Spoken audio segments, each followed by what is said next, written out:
अकोला अमरावती महामार्गावर एक 4 चाकी वाहन अचानक जळायला लागलं। वाहन धावत असताना अचानक त्यातून धूर निघू लागला आणि काही क्षणातच गाडीने पेट घेतला।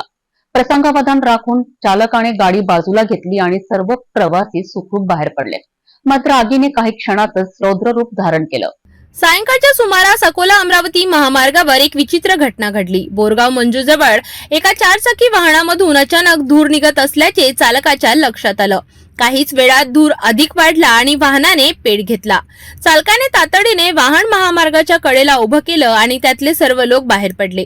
आग जळताच तेथील लोकांनी आग विझवण्याचा प्रयत्न केला, परंतु अगदी लवकरच आगीची तीव्रता एवढी वाढली की वाहन पूर्णपणे जळून खाक होण्याची शक्यता निर्माण झाली।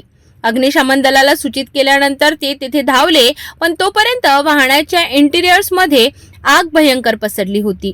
तांत्रिक बिघाडामुळे आग लागल्याचे सांगण्यात येत आहे। या भयानक आगीनंतर नशिबाने कोणाचंही प्राणहानी झाली नाही, मात्र या घटनेने एक मोठा धक्का दिला आहे।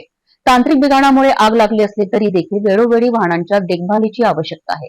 सुरक्षिततेसाठी प्रत्येकाने जागरूक राहणं अतिशय महत्त्वाचं आहे।